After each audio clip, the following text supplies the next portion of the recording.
at Gimbals. That was some job he had, Jesus. You know, when he used to say, if it's not cold, I'm going to lose my job. And sure enough, it was not cold for 2 years, he lost his job.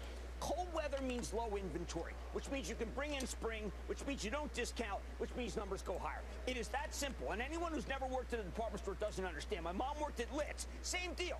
Winter, you know, lingerie. They laid her off too. So then, what explains LB cutting their guide? Well, because the other day we thought it was going to have an upside surprise because we heard that Victoria's Secret and that Bath and Body were doing better, and that turned out to be a little illusionary. Yep. Exiting some categories, so you see LB's down almost 10%. And then Macy's is the opposite. And then JCP, 3-4 for the final 9 weeks. Not bad. Reaffirming. Home doing well. That's a continual theme. And by the way, they said women's apparel. Women's apparel hasn't been good since 1947. I mean, this is an amazing thing. When I hear women's apparel, the gross margins, and of course that was being facetious. It was good in 2014. The gross margins on winter apparel, when you don't reduce the price, are extraordinary. This winter is coming exactly in time for everybody in a department store basis. Yep. Even Kohl's. It's a nice tying the line between the weather story and this retail story because they are connected. Yes, they are. We got to make money off this stuff. We can't just say, woe is me, it's a bomb. It's a geo bomb. It's a bomb-o-G. I don't know. What, they closed Philadelphia? I mean, I hear these things. It's like, are you kidding me? I mean, come on. I mean, what you need is a Canada Goose. I thought that guy Adami did fine. I mean, like, that's enough. The wife's got the Canada Goose up the wazoo, and she's in India still. Please, follow her on LC Detweiler. That's the only time I ever know where she is. She's Instagramming like crazy. She's in all towns that end with the term poor, which apparently is like Berg. When we come back, a lot more to get to, including Tesla delaying production of the Model 3. We'll hear what Intel CEO is saying amid fallout surrounding security flaws in its chips. We got calls on Snap, Roku, Western Dig, Domino's, Wells, MasterCard, and a lot more. I need 2 hours today. I know. Okay, it's going to be a 2-hour, 1-hour show.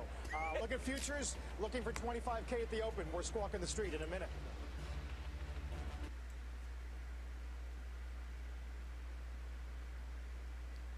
Hey Pop, I want to know why it's up so high in the pre-market.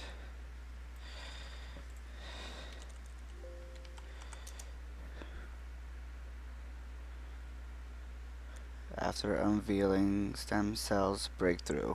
That's actually really good news. Biotech shares rocket.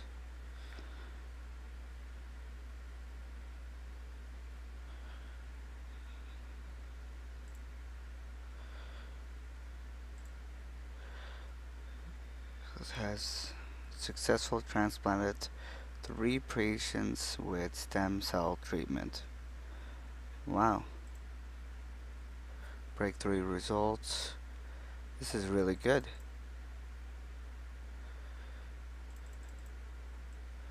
APOP looks like it will be very good today.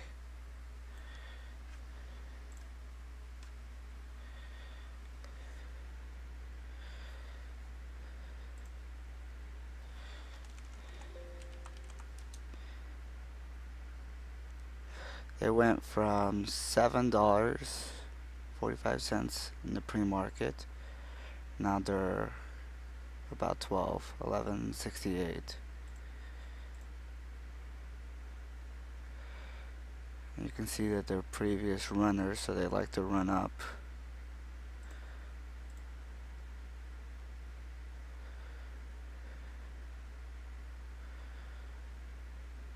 This stock has a history of wanting to run up, so that's really good.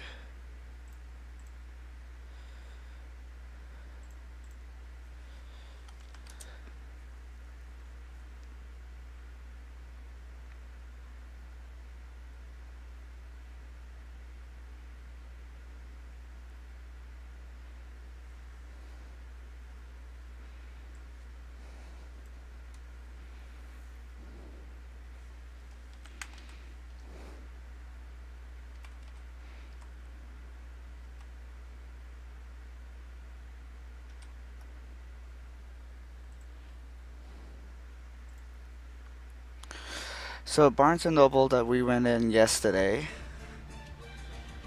gonna It went up yesterday in the after hours just a little bit. We got in right as the market closed at 665. Intel's down in the pre-market amid news Right now surrounding it says security flaws involved with its 660, chips. so This is it what has gone Advantage back told up John Ford about because it 50 has to thousand do less that than the initial closing drop of that 15 cents because that's how much it Our pays answer is out. we believe we have the right So, pieces in place. We've been testing so those right now pieces if and we making were to sure get out at that we 660, understand even how in we need the to implement pre-market those. hours, And those are going to get even with that distributed out to additional OEMs. fee, And they start next we year. would be in the I think profit they'll roll out already. between Like, our yeah, I would say OEM not schedule. minus $19 right now, but We saw and some then crazy price add the action fees to it, intraday yesterday the on this the news. selling Yeah, fees. look, But there we would is still the be in a possibility, profit absolutely, that AMD will gain some business. because of the dividend payout that we'll get on the This is 26th. a real issue, and it's a messy issue. It's not a good situation for Intel, candidly, and it's going to be a situation that Lisa Su, Dr. Su, at AMD will take advantage of. And whether you think that's right or wrong, I mean, the fact is that you can't have a flawed data center. You just can't, and that's why this is the real issue. It's not your PC, it's the data center. Surprising that it's coming APOP from is back over a player like this. $12.20. Yeah, That's really good. I mean, I think Intel is maybe the world's greatest manufacturer. I think they're going to fix it. I think we won't So the have only that. thing is with pre-market hours, especially when there's low volume like this, it's not guaranteed that all your shares will be sold or bought. So that's why it's also really dangerous to trade in the pre-market hours where we're at right now, because it's not guaranteed. So if I have a sell order at 660, someone else needs to buy exactly 295 shares, the ones that I'm trying to sell. They have to do that exact same price. I'm also on a cleanse. Yes, you are. For the month of January. You see what There's not AMD's too doing. much Speaking of volume chips, at really all quick, in BMO the does cut pre-market Western hours. Digital, to market perform on what they say is supply-demand So a balance total on the of horizon. like Well, it is. Flash has been down in price for a couple of months, and the problem with Flash is that it ripples through the whole system. RAM research. Total about- Flash is overabundant because the Koreans are just putting up greenfield plants, and you can build a 16, Flash plant very, very quickly. 7,000. Even though they were trying to say it's proprietary at Western Dig, the stock is low inexpensive, 20s. but it doesn't matter. Once you got the tipping point on disk drives, 23,000 it just shares. doesn't- Right. Live and die by the cycle. We'll Exactly right. We'll watch WDC. Tesla, of course, is news. It was down in the pre-market after releasing fourth quarter delivery numbers that fell short of expectations, pushing back on production targets for the 3. Again, they delivered 1,500 units of the highly anticipated sedan. Of course, the estimate was 2,500.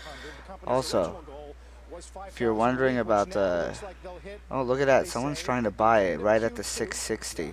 So we could actually try to sell. So in the pre-market hours, in any kind of after hours or before hours, it is half of a penny per share that is the commission fee on top of your regular. Alright guys, I apologize about that. My computer, I guess froze, which it never does that.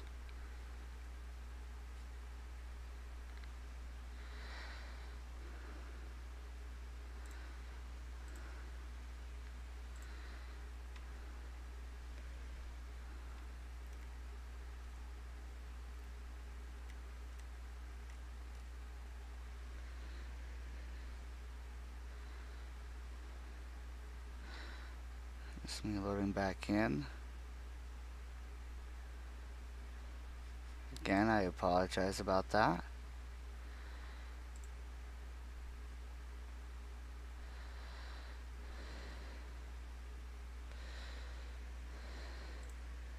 Alright, so there's someone trying to buy at the 660. So, BKS. 295. We have to choose a destination. Arca. Let's see if we can sell all 295. And we got out with the full 295. So that's perfect.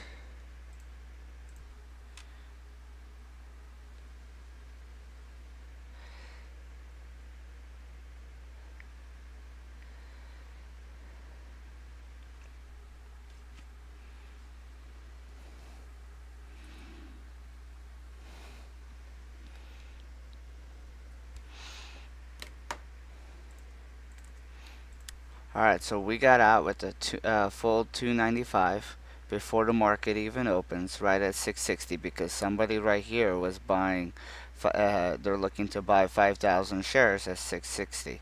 So they believe it's going to go up more, which is great. So we just got out at the 660, which, let's see here, let me show you guys why I got out already. And here you guys, you'll see my computer had crashed for a minute. That's why the stream had ended for just a minute. Alright. So why did I leave, get out early already? So I got out at, I got in the stock yesterday, or since the market closed at 665. I just got out at 660. It's 15 cents a share, 295 cents. So I took an initial loss today, and then also 295 plus. Sorry about that. Put that sound back up in a second. $295 shares, and times 0.005, because it's half of a penny per share additional to your fees in the pre-market hours. So another $1.47, 48 cents that I got charged on top of the $24.65. So basically about $26. I took the initial hit, which I was completely fine with, because it's not guaranteed, to go up. So I took it there. Actually, let's see here, and then also the 44 cents of $44.25 is the dividend payout. So I I'm already in a profit, even though it shows that I lost. On the 26th, I'll get that $44. So that's perfect.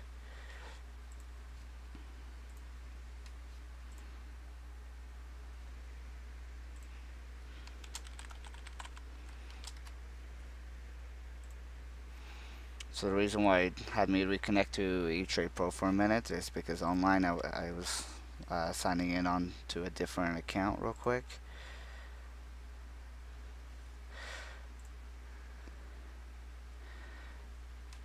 Because I'm also in on it on a different account where I'm trying to sell the shares.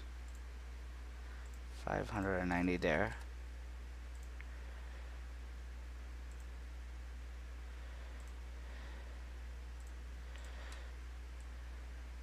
$660, someone's still trying to do it. So I know that you guys don't know anything about this account, but I got 4,000 in this one. So trying to immediately 590, so we'll see if I can get out with that, because I got in exactly the same price with that 665, and I got out, so that one also made profit.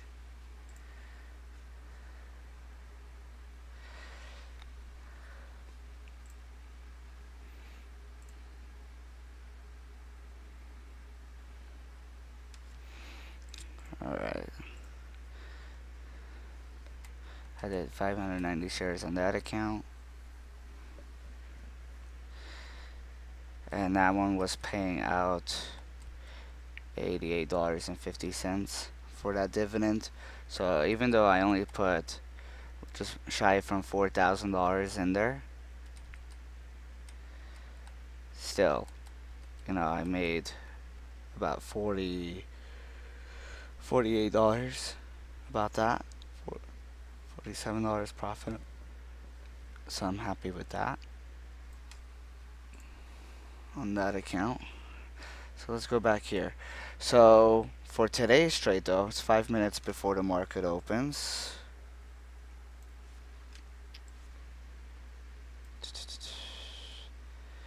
Alright, so for today's trade, the one I'm looking at is APOP. This one had really good results on tests, on human tests that they did. So this one is really good. Look at that, it's already at 1265. Not long ago we were just watching it and it was about to hit 12. So look at that. So this is the pre-market hours. So right now it's showing that it went up, back down for a minute. It's trying to climb back up. This one actually looks pretty decent, and we've also saw in the last, let's say, 2 years right here, you can see it likes to do its run-ups. So that's actually really good for us. Of course, we know with the run-ups that it's done, it doesn't hold. So you have to get in and get out pretty fast.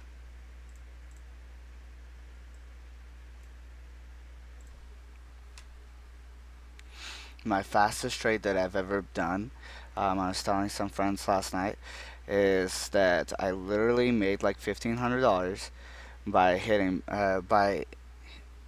hitting the buy button and then hitting the sell button right after. So within a couple seconds I made like $1,500 by just doing it that fast, and that looks like it may be something that we might want to do around the APOP as soon as the market opens, because this one could really start jumping. It's it like formed the X right here in the pre-market. We'll see it in the as soon as the market opens. You know how it does its effect. Stochastic is towards the middle. It's trying to come back up. So this one may be a good one to watch today. A very good one actually.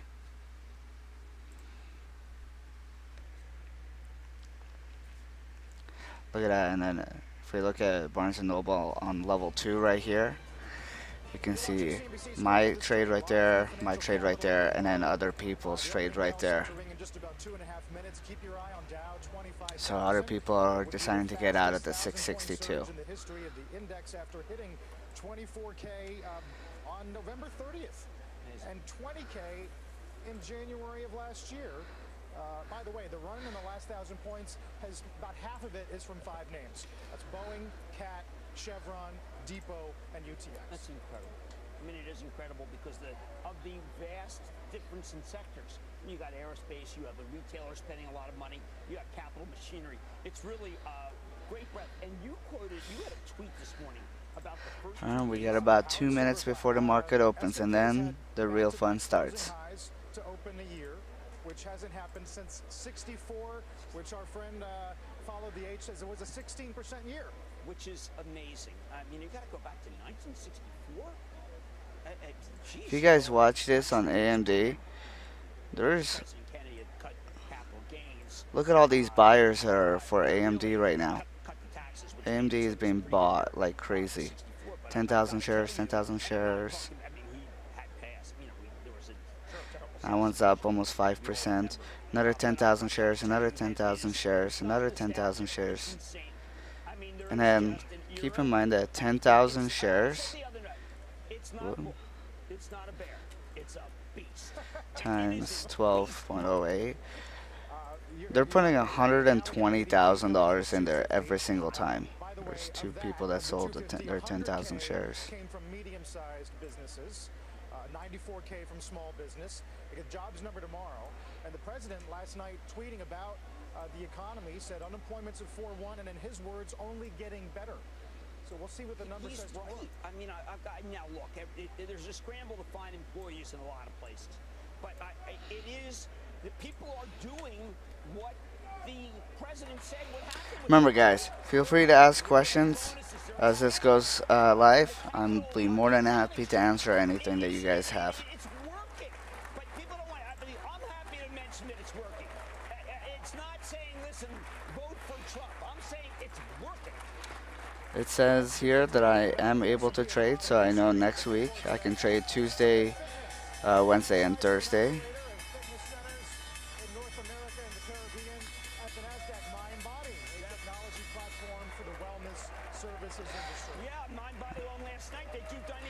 Alright, APOP hit below 12 for a second right now. Ooh, someone sold from Barnes & Noble 23,000 shares right there at 660. So it's really good that we got out. Still a good time to get out at 660 if you were in at the 665 from the end of the market day as well. Okay, now it just went to 655. Watching the Dow as you speak, Jim, as we're about 19 points away from 25K. You know, we talked about the economy. Jeremy Grantham, of course, well-known market watcher, says we are currently showing signs of entering the blow-off or melt-up phase of this very long bull market. Well, Ken Fisher, one of my absolute favorites. Okay, I've known him for APOP years and years. He's saying the starting to fact jump that again. could be happening. He likes Europe more now, but he says at the tail end you do get this. Let's watch we're APOP's getting exuberant volume. down. A lot of it has to do Their with the trades raising in the numbers. I mean, 40s, you 1240s. look, in the end, when you have Bonnie Herzog at Wells Fargo 30s. raising numbers for every consumer stock, when you have companies that are giant APOP companies that are W retail, like a CVS or also Macy's doing looks better, like it's what are you doing gonna good. do? Not Are you as gonna much fight? volume Are you as gonna just recognize maybe the APOP. market was That means the stock has done a split in the past. But and then they're boosting like both stocks right now. Legislation that was signed days ago? I think that we're looking at numbers and saying that there's much more cash flow that's available for companies. And the So companies we'll are watch doing it. You remember they were supposed to just Stochastic buy trying to stocks form and its dividends. way Maybe up a they little do that on bit. their conference calls. But what MACD they're announcing is histogram going up. And MACD you lines also going hear up. animal Signal spirits in lines retail. going up. You That's don't great. get a plus 11 number in AMD, like we were mentioning, was being bought out. It went from like 4.5% to now 6.5%. So this one's doing very well. President, you have Steve Bannon is what they talk about today. Bannon, I don't care about Bannon. I don't care about Bannon. I care about jobs. It's striking how little we're talking about it, even though obviously other networks are talking a lot Look, about Bannon doesn't put food on the table. Jobs do. I'm pro-job. Okay, APOP hitting that $13 a share now, 85%. It's a pretty broad mix of leaders today. CVS, Nvidia, AutoZone, Mylan, Target's up there today. We may do like a really fast trade on there. But when cars break down because of winter, you use that. But this one's super risky right now though, because it is still before the 45-minute mark, so we're definitely waiting. As you can see, it went from like 1320, 1346, all the way back down to 1260, 1280s. So it likes to jump. That's a big 60-cent jump. It's trying to climb back up. Nope. There we go, back to the 70s and 90s. So you can easily get like a 20 to 60 cent movement within seconds. So it's very dangerous though. So just be very careful. Like definitely if you were using the limit order to buy in, this one probably would be a market order to get out. But right now it's hitting 12. So it's starting, struggling a little bit, so we're just waiting. People are selling retail though, Jim. Whether it's LB at the bottom of the list on the S&P or Macy's. It's struggling right here. It's a big struggle actually. The issue with retail is inventory. Someone bought it at 12.40, even though it was at like 12.05. Two people. They're not caring about that price right now. Is when you raise numbers for retail, it's not just the first time. Because what will happen is if there's no inventory, then they can bring the spring stuff in, and they don't have to discount that either. PVH also going to do well here, and VF Corp. Dom Chu had a good piece this morning, talking about how they have North Face, which has been right here is kind of a support, even though it broke through here for a minute. Went back up though. So if you want to sell Macy's, fine. I mean, it is up. Here makes the X. X. Almost 50% from when people thought that no one was even going to see Santa there. But the margins and stuff they're selling is very good, right? Getting awfully close to 25K, not quite there. Wow, 5 or 6 points away. Really quick, we mentioned DPZ earlier. Credit Suisse does up it to outperform. We got 2 upgrades now. DPZ again, Dom Chu. I love that piece that he did. When you're staying at home, you have you go and you buy a 6 of Modelo. Constellation numbers bump. They report tomorrow. And then you buy, and then you call for pizza. Another red, the 5 minute. You can see it was struck. Oh, this is the other one still. There we go. Changed it.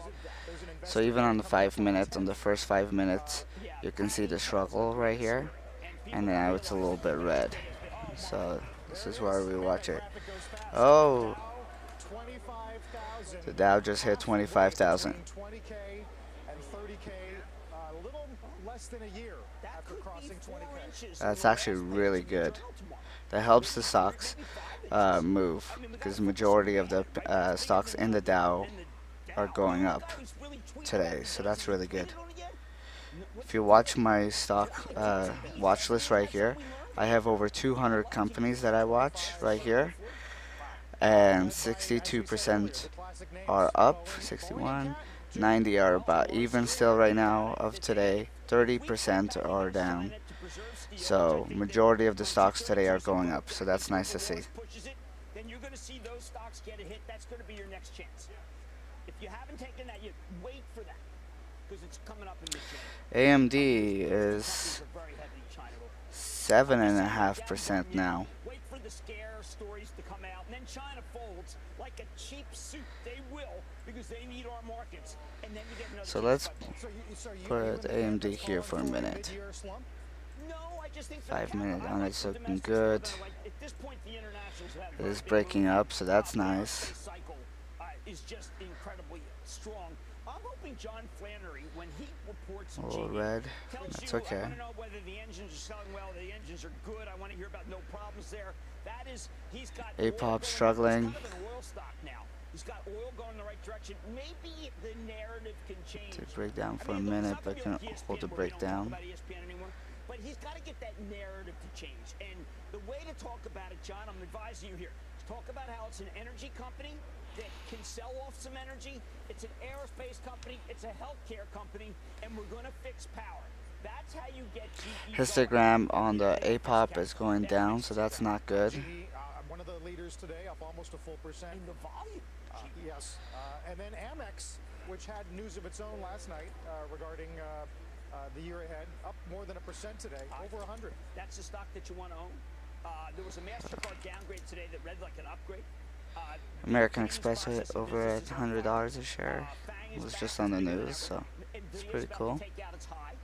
I remember watching this when it was in the 60s, like 50s and 60s. Yeah. Bespoke had a nice look at if you divide last year's But right now, in the S&P into deciles. what I'm watching is APOP because it may still bounce up soon, even though it's going down a little bit right now. And I'm kind of watching AMD a little bit too. But yeah, I mean, the dogs are doing well. I mean, Exxon is outperforming Chevron. I think that's remarkable. G obviously was down more than 40%. It's kind of struggling to go down right here, but histogram's going down and it looks like it may form the X soon. So that's just a little bit concerning there. But okay, APHB is going up as well. Let's see here. Oh, this one's a cheap stock. Why is this one going up?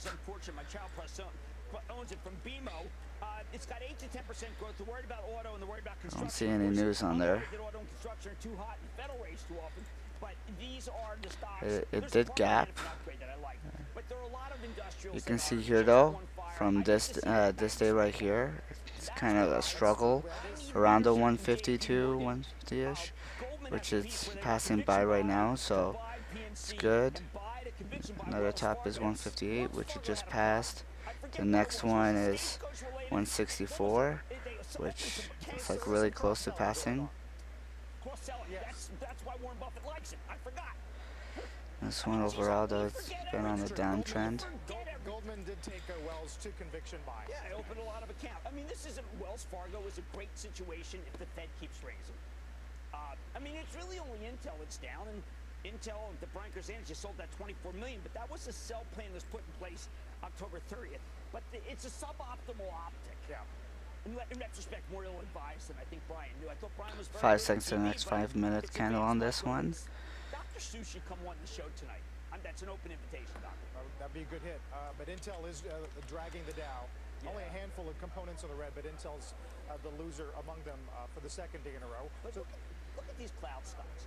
I mean, they were just, they're like Adobe. Right. We thought Adobe had become just a kind of a way that you make homes in ancient times. I mean, Adobe is now on fire. I mean, this is amazing. It's amazing to see the restart of the cloud names because they had been terrible in the fourth quarter. I mean, a little bit more sellers, buyers are trying. People are going into, And I think a lot of people Lots of sellers at the positioning, 58 and they're going waiting. into stuff that they had really forgotten. Sure. At the same time, there will be people who say, "Listen, I got to take profits because we just cost it down miles." Right. There are always people who come out and say it. They've done it 25 We've times. 25 times. Exactly. Okay, this But one's you'll see starting to programs move up, selling, even though it seems silly because things are indexed to the S&P. But you will see but the programs selling volume is bounce really the market low. down 25,000. There'll be people who say, "You know what, I got to sell because I got to sell." Of course. Very meaningful and rigorous. For the time being, though, So we're right sitting now, at right just here is about 25K for the first time support. ever. Bob Pisani's on the floor. Hey, Bob. Hello there. 3-1, advancing to declining stocks as we hit down 25,000, and the sectors that advanced and got us there. You can see that with that resistance where it was before, when in the last 100-day chart where I was pointing it out, that's where it's struggling right now. The ADP numbers this morning. Materials have been a winner all throughout the year. Utilities have been a laggard. They're down 10% in the last 6 weeks or so. No mean reversion there. Nobody's buying utilities right now. If you look at ETFs that are getting big moves, they're still putting a lot of money into anything internet related. The robotics, there's a robotics ETF out there, BOTZ, that's been strong. The copper miners have been strong. That's COPX. Banks are up. And the EEM, emerging markets, multi-year high there. And that's one of the big outperformers for last year that is continuing into 2018. What's moving the market? Again, guys, if you have any questions, I know we got a couple additional viewers. So if you have any questions, you know, make sure you ask me. I'll be more than happy to answer any questions you may have. We are getting closer to the 45-minute mark, so we need to get ready.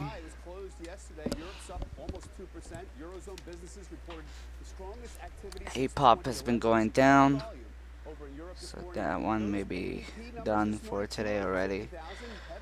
This one's struggling too as well, so in the meantime we'll look. CNET up 199%, see 202.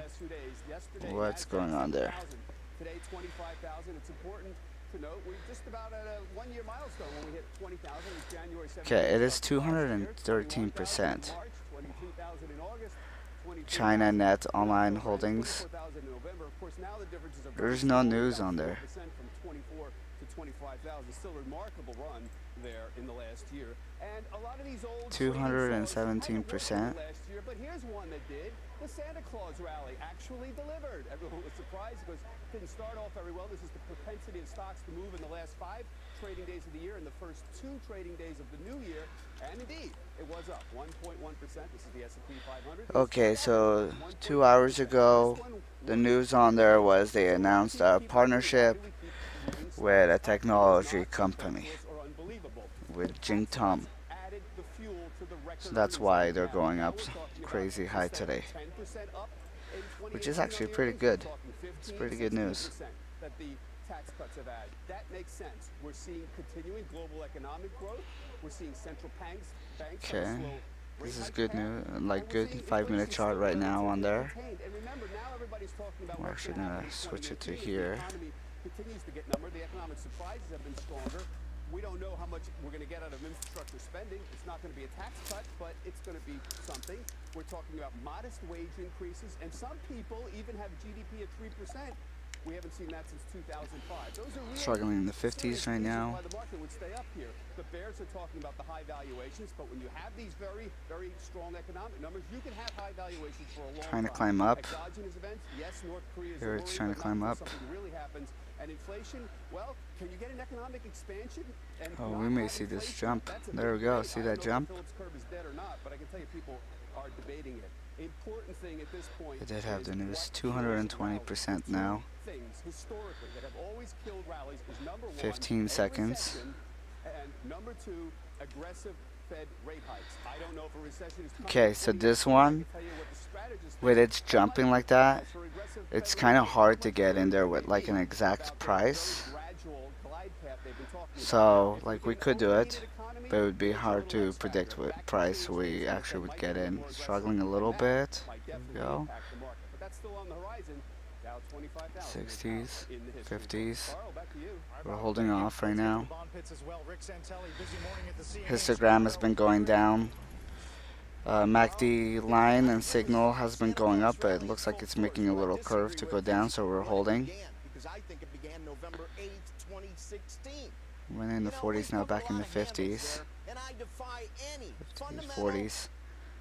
So we're waiting. Put in a blind room looking at all the earnings since November 2016, and guess how many handles the Dow would have gone through. This one was There's something big. going on here, and I still haven't heard a description that fits along with my thinking. I think it's pretty easy. Either you have DC hunked in front of the freeway so nobody get through, or they're not in front of the freeway of capitalism and we all get through. Because that's what I see happening. And it isn't a move, it's a repricing. And it is a bit like a commodity. It is a bit like NASDAQ in 99, 2000. But I'm not sure it's going to end the same. For all we know, this repricing might not end till 30,000. Hey, I'm going to brag. I won my bet. I bet 2 months ago the Dow hit 25K before Bitcoin, and I wasn't alone, and we were ridiculed. This is nothing about Bitcoin, and I applaud Merrill Lynch. Let's look at an intraday of tens. ADP finds 250,000 jobs, even though we've been at full employment for how long? There's another metric you can put in the fireplace. Look at an intraday of Boons. They went up, and then they went down.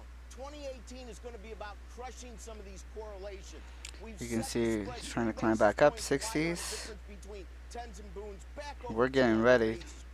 2-year note yield 196, 197. Last time it happened is 2008. 2008 encompassed a 3% trade, so we take that back to September. But we might bust through 60s right now. In 5 years, you're looking at tax time of 2011. And finally, the dog. Again, this one's going to be hard to control the price that you're in. Do your best there. But look, we need to see it, go up. We need to see a little bit more up on it before we go in, because it's been like in this consolidation place, and the histogram's been going down, and it's making an X, and it's bouncing off the 20. So right now it's kind of like more of a selling point rather than a buying point. So we just need to wait. And that isn't going to end well, but it probably isn't going to end anytime soon. Carl and Jim, back to you. Thank you so much, Rick. Rick Santelli at the CME in Chicago. There's been some news out of Washington today. Kayla Tausche joins us with some breaking news. Kayla? Carl, it concerns an announcement that we are now expecting a little bit later this morning. Senior DOJ sources telling NBC News that Attorney General Sessions is expected to... So we needed to break out of this consolidation. Consolidations are hard because, yeah, you could buy it in the low 50s and sell it right up here in the 75s. But we needed to break up, which looks like it's trying to do right now, hitting the 80. Today, Sessions is expected to announce that federal prosecutors in those states where marijuana is legal, and it struggled, so it hit that high for the day, the 86, and then it bounced back down. So we need that confirmation of that breakup before we would even do it, because both indicators are saying no, don't do it. It's getting ready to sell. So that's why we wait. Back in the 50s. We'll get you a little bit more when we get the announcement today. I'm sure there will be nuance to it, but it will be a very important development for that industry. Back to you. It's a big story, Kayla. Thank you very much, Kayla Tausche. Interesting. I mean, if it's up to individual U.S. attorneys... In the 40s, they're broke down. Has the confirmation of the down, so they X. Right. I mean, this is not something that I think the U.S. attorneys want to spend a lot of time on, but it's because the trend is obviously going the other way. But I think that people have to recognize that if you're going to go to jail for this stuff, it's kind of cool to move. Added layer of risk for sure. Dow's up 106 points again. Dow 25K for the first time ever. With all right, so this one's not really at a buy spot right now. So let's see if we can find anything else. GBR up 34%. No pause. There's pausing right here, so no, and no volume. Well, I don't know if it paused, but there's like no volume, so no, we're not trading that.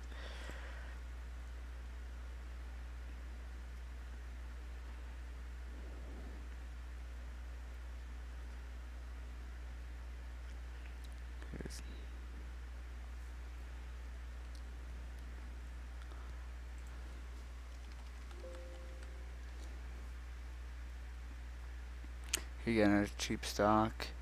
Not much volume, so no. TRVG.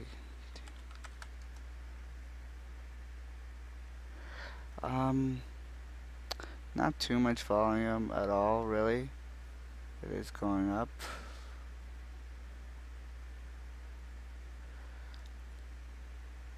kind of a dangerous place though right now. Let's see.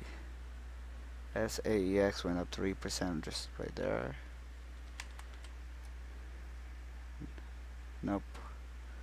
Not enough volume.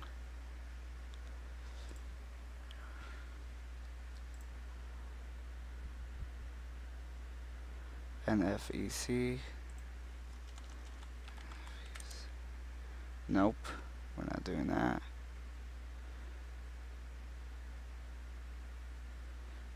BUR. Nope. We're not doing that.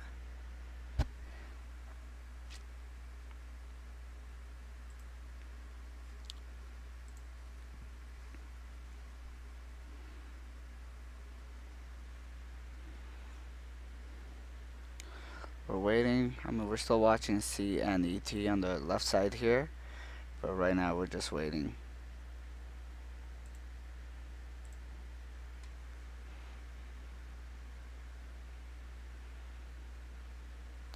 CM. Not bad volume. $13 a share. Cheetah Mobile. Why are they going up?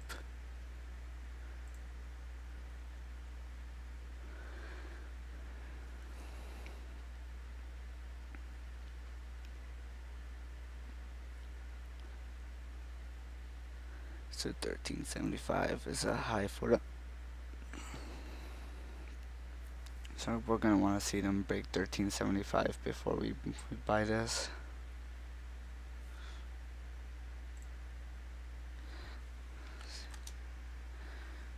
Shot mail here. Dow 25K is in the history books, as Pisani said a few moments ago, up 116, being led by some big names, JPM and American Express at the top Intel's of the pulling list. down the SMH. Intel's pulling down all the semis, even the ones that should be good. What I'm focused on today, stop trading, VMware, Salesforce.com, Workday upgraded by Key. These were the stocks that did nothing in the fourth quarter. And everyone was concerned that maybe the cloud is not growing. Well, no, the stocks had just cooled. Now they're back. Yeah, Salesforce has retraced maybe half of its losses since Thanksgiving. I think there are going to be some big announcements of banks adopting Salesforce that have not yet. And I think they're going to rock the stock higher. We'll watch CRM. Getting some news this morning as well out of Washington. Let's get to Eamon Javers for that. Eamon? MA is more of a expensive stock. It's $156. They have a dividend payout on Monday, so we could even look at doing a swing trade from now until Monday, because I'm not trading tomorrow. Let's see if we can get a good enough movement. It does have a confirmation of its breakup in the last 100 days right here. Today is its confirmation. Here's also an X. So the X made yesterday, and again confirmed that they finished the X today. So technically we could buy and hold it until Monday.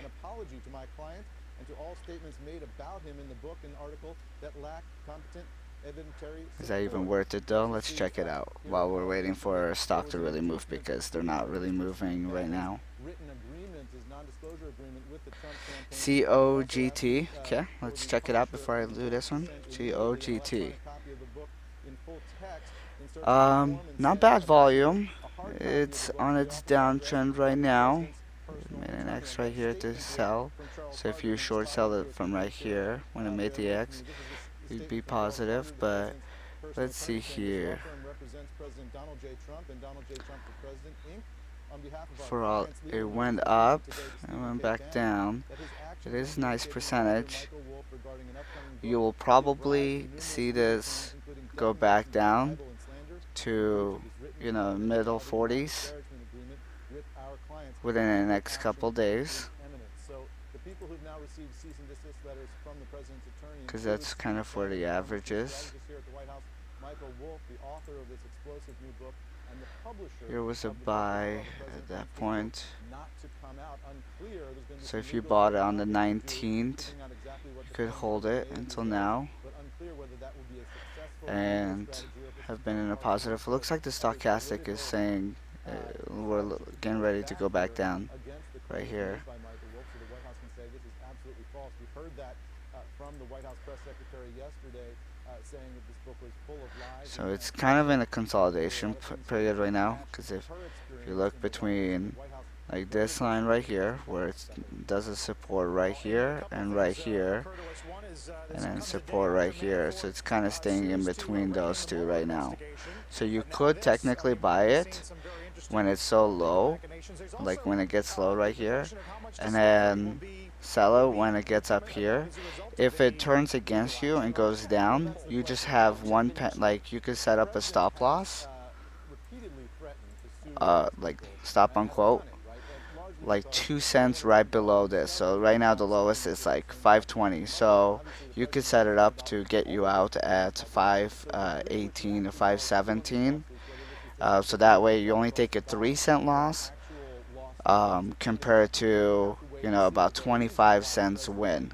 Like that would be the risk, which is not a bad risk to reward scenario right there. Mad money tonight.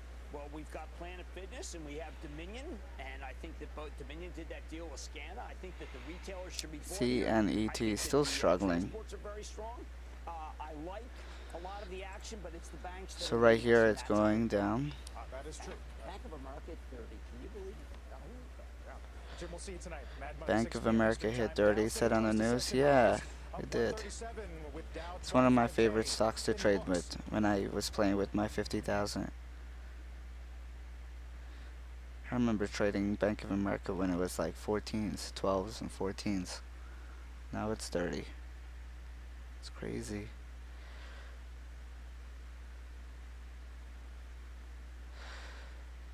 So again, like right here, it's getting ready to be at the 520. But then you have to be careful though, because you know you wanna, the risk reward is there, but it's saying that it will go down, so it's not giving us any hints that it may bounce back up. So we may see the breakdown. So I would personally wait until you saw some kind of a confirmation that it will come back up. The only confirmation that I see that it could be is the stochastic. It's below the 20, it could bounce back up. So right now, you know, if you went in now, you would risk about 5 cents compared to making 23 cents.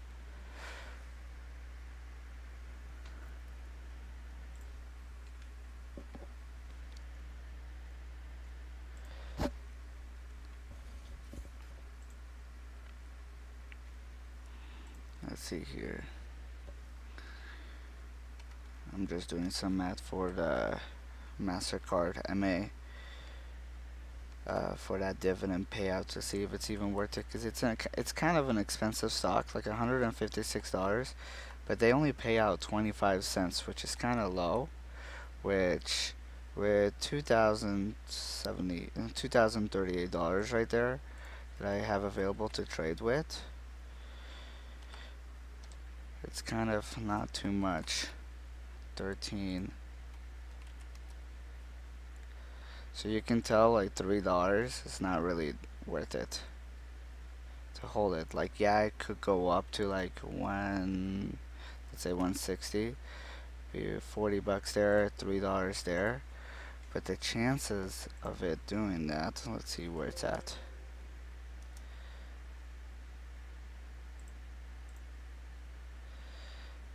Is kind of slim because it is on its breakup, so we don't know if it would hit the 160.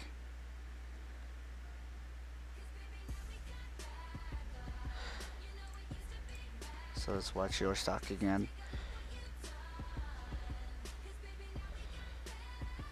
CNET has dropped to 305, 306. So we watched it go from 220% all the way down to 160-ish. So we just watched it go 60% down. Whether that's here or in Washington, but we're keeping an eye on all of this with the S&P at 27.26. That's where our roadmap begins today. with stocks, that huge milestone, the Dow hitting 25,000 for the first time ever, just a little over a month after 24K. We'll take a look at the stocks that led the way and how high we may go this year. And a massive snowstorm making its way up the East Coast will tell you how it's impacting businesses. AMD even has dropped 2%. So and then on my big watch list of all those companies, it's like breaking even right now between the the gainers and losers. So we may not have a good trade today. So far it's not looking the best. Like, yeah, the stocks are up in general, but they also moved before we could do anything. It is on the COGT. It looks like the histogram is headed back towards the zero a little bit.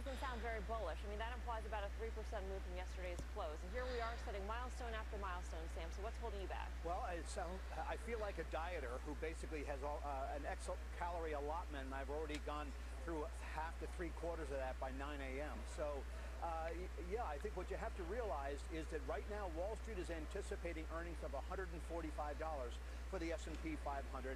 Our estimate is more like $155 based on the benefit of an improving economy as well as the tax cuts. But I think Wall Street is basically saying, no, we're going to go even higher than that. Yeah, it depends on if you have more money to trade with. Let's say you have $8,000 to trade with. So 51 shares. So, like, if it goes up to 160, you have a $187 profit there, but only $12 off of the dividend.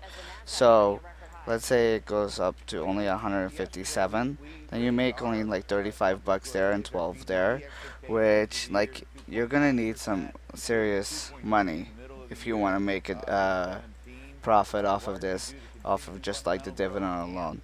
So, it's worth it if you have enough money. If you have, let's say, 100 shares, 25 bucks, not really worth it. That's already putting you at 15,000. Let's say you have $50,000. 320. Then you're making only $80 off of the dividend. So let's say it does go to 160, then you make the 1,200 off of that, which the trade would be nice at that point because it did do its break up, you know. But if you go to if it goes to 157, which is more likely that it will by Monday, then you can make the $80 and 271. But that's using 50 grand.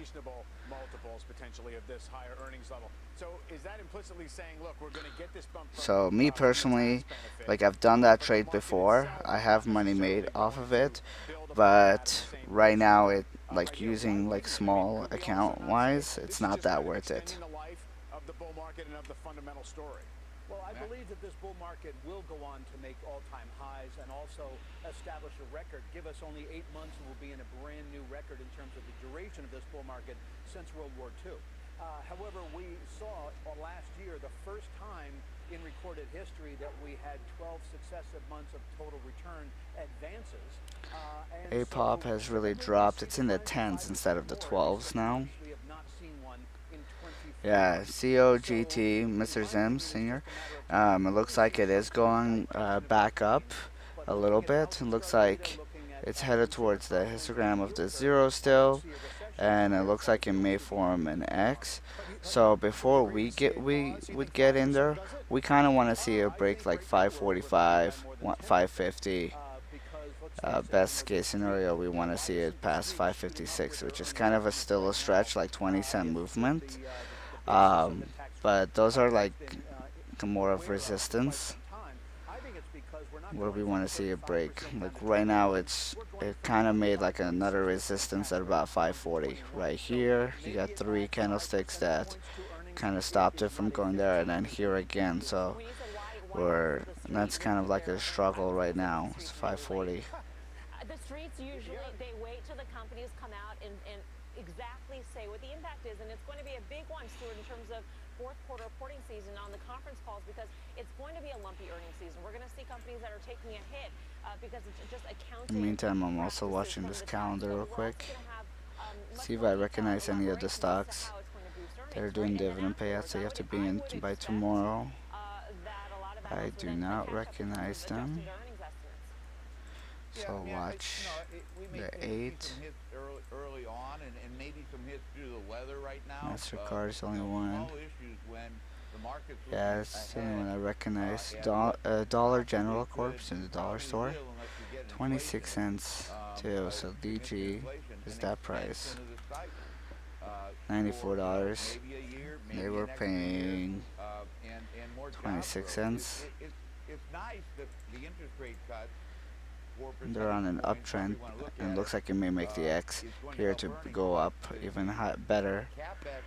So that would be one that we could look at soon. CNET looks like it's going up too right here on the chart, even though the histogram is struggling and struggling on the MACD line because it looks like it's making a curve there.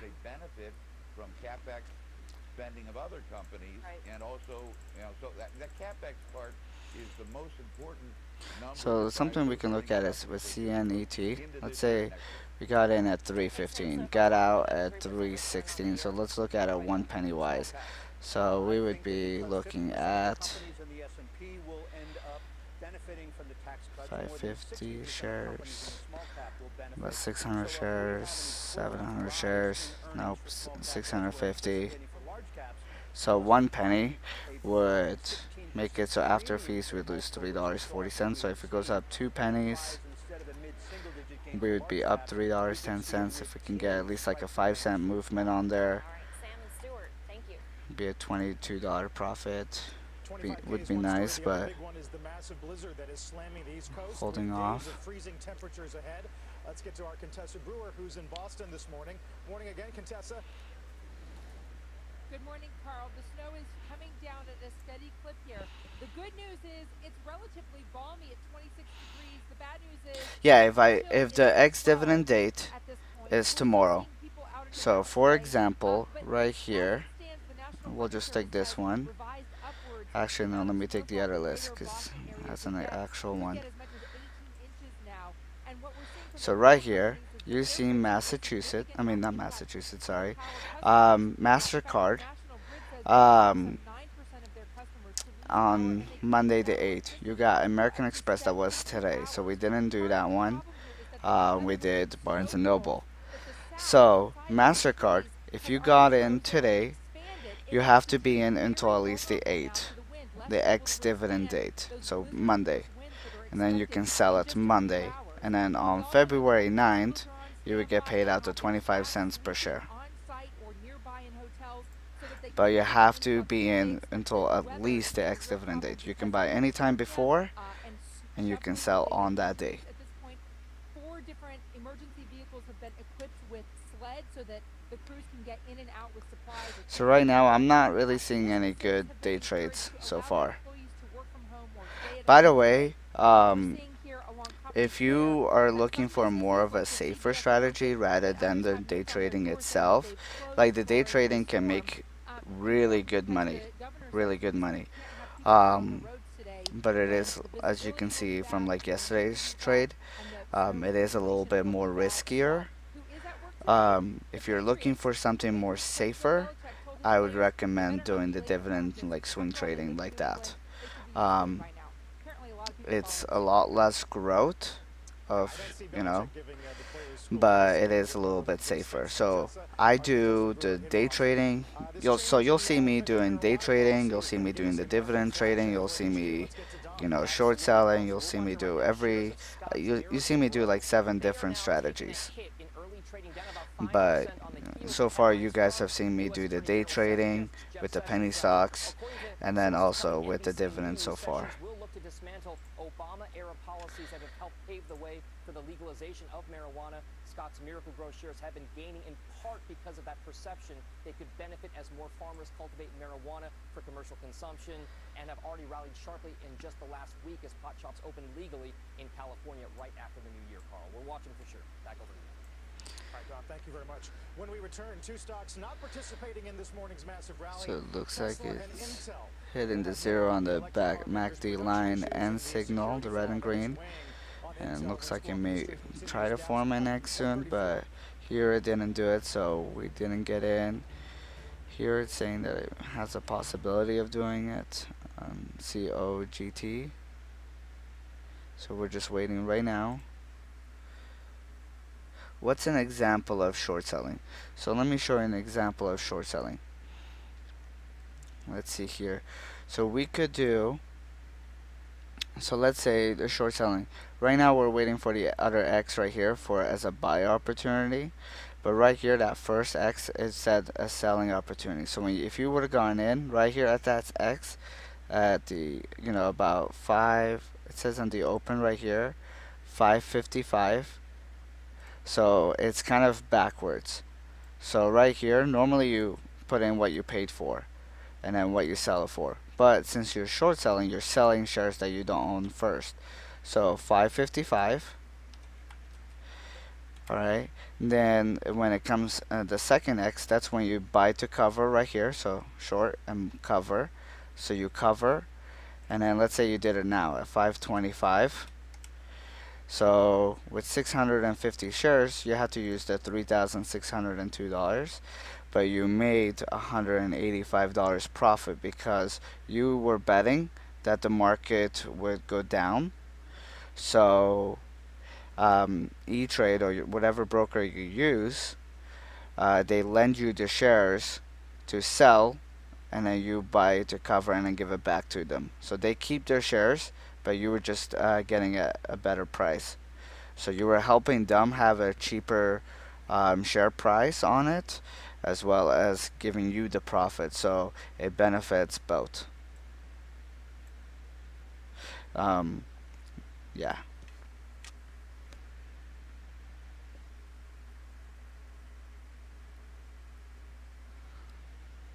So, let's see here.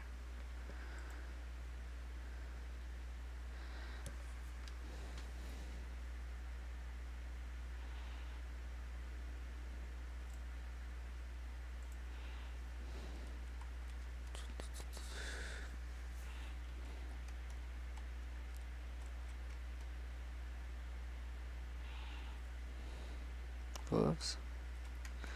There we go. I was like, wait, why only 45 shares?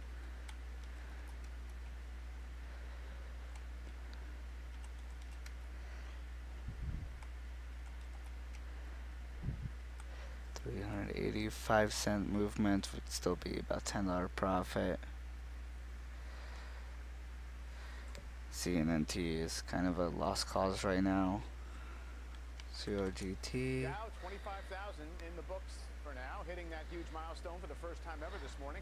Our Dominic Chu joins us from back at HQ. We'll look at which stocks got us from 20K to 25,000. Dom. All right, so Mike, I mean that 5,000 point move. All right, so we're looking at 525. Could sell it as early as 530. Walk away with $10 profit.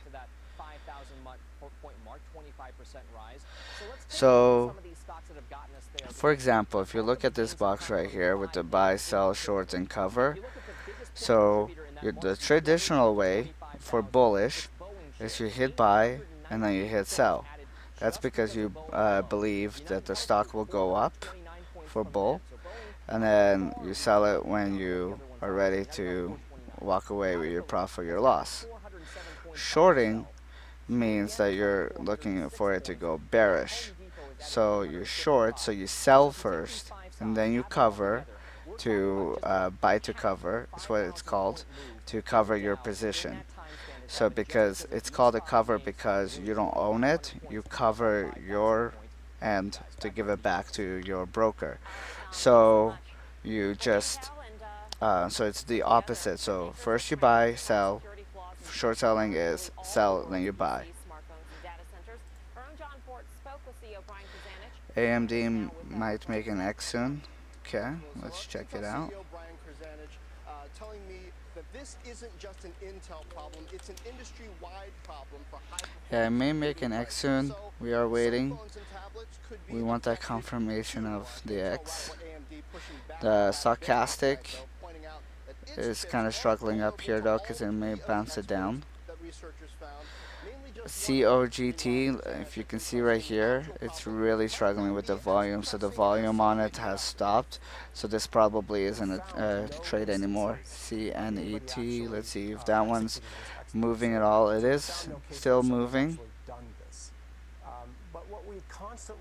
but again, it's kind of a dangerous stock right now.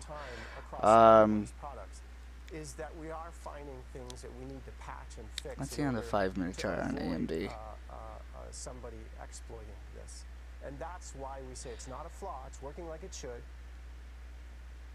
Well, easy to say it's not a flaw. Of course, any vulnerability this widespread that could result in passwords being lost is serious, and cloud providers especially have rushed to protect cloud customers who could see their data at risk. Amazon, Microsoft, Google, 5 minutes, looking okay, except it's going down here. May make the X on the stochastic to go up, so it's kind of a dangerous there right now. Let's check out Bank of America. It went from like, it had a really good movement on there. So when I was playing with $25,000, the 50-cent movements that I would get would be an easy like $1,000 days. So I would get like 2,000 shares. That was, as Jim Cramer mentioned earlier today, one of those scheduled sales. So, I mean, but optically suboptimal, as Jim also said. Selling stock, you know, CEOs selling stock, always suboptimal, especially when news like this comes out. But this is one that had already been set up. So what's your take? Because during the session when you're doing this interview, or just on the heels of it, you saw Intel pair its losses and you saw AMD pair its gains. And here we are again. The disparity between the two is even greater. This one's starting to go up a little bit. At even higher level than CCXI. What's your take on what either AMD said in response to Kurzanich or what Kurzanich said? It's struggling right now. Stocks move in opposite directions again.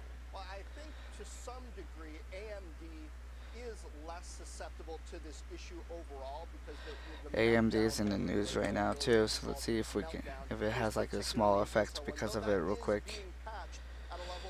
Histogram is still struggling. The red and green line for the MACD are touching. It's not making an exit. It's kind of trying to curve down right here still.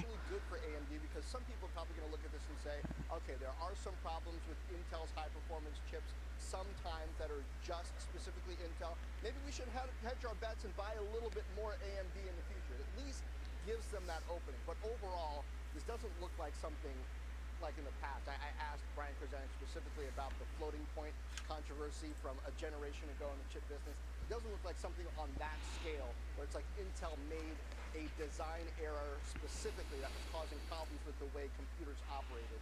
This is a bit different. Everybody's and how quickly or dramatically can those market share shifts happen? I think that's one of the interesting things when you see the market move the way it has here. Well, I think not as quickly and dramatically as it did in the past. Let's say this one's trying to climb up, but it's struggling too. Largely retail battle. You know, enterprises were going out and buying laptops and PCs, and it was a growing business. Now it's a lot the cloud providers that are determining this, and they are buying chips not just off the shelf, but making lots of customizations, which is why Intel bought Altera and is making many struggling again. So there are a number of factors that cloud providers have to consider when they're deciding where to buy from. Chances are they're not just going to switch to AMD on something like this, especially because, you know, the Spectre vulnerability potentially affects everybody. So it's not like doing a switch like that is going to take care of all the problems. All right, John, thank you. Great interview, John Ford. When we come back, continued coverage of this market milestone. Okay, 317 on CNET is a resistance. And as we head to break, check out shares of Macy's sliding after the retailer said it is expecting sales for the full year to decline sharply. Squawk on the Streets back right after this. Macy's in the news for bad news. Ooh, look at that. Here was another sell X. So you could short sell day. Ooh, they are struggling. 23.30 and 23.45 is about a support though on there.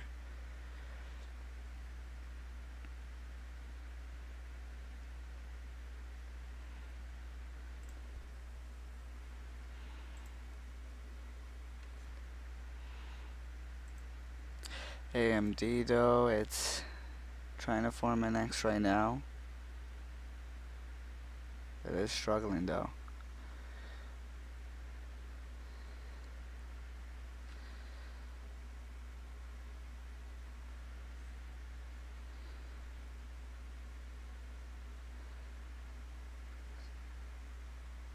Someone did just buy 40,000 shares of AMD.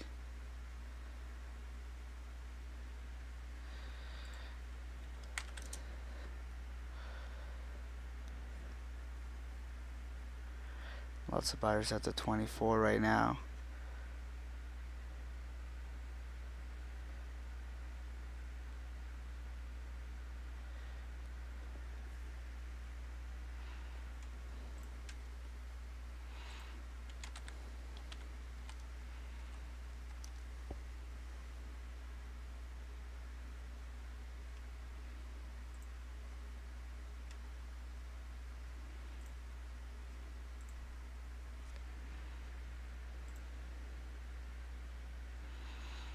But for AMD with this small of an account, how much movement do we need? Let's say 24.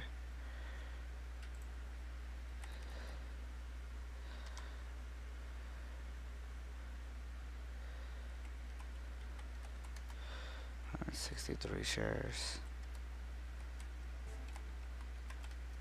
Let's get a market flash, but for this one, we'll go to Julia Borston in LA. Morning, Julia. Good morning to you, Carl. Well, two companies that went public last We year need are at seeing least their stocks plummet today. Snap shares 7 cents movement for us to make money off of it. Downgraded Snap to underperform and lowered its price target. This following a survey that found that ad buyers preferred Instagram stories over Snap ads.